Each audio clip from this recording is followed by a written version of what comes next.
आज आम्ही आमच्या मैत्रिणीचा वाढदिवस एका खास पद्धतीने साजरा करायचं ठरवलं.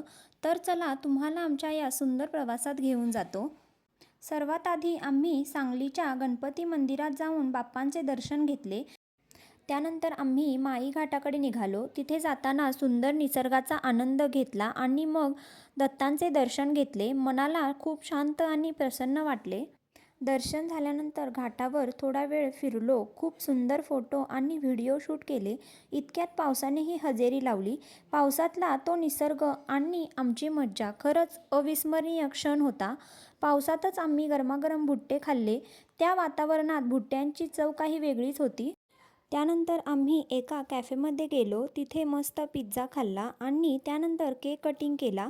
मस्त फोटो काढले आणि भरपूर मज्जा केली.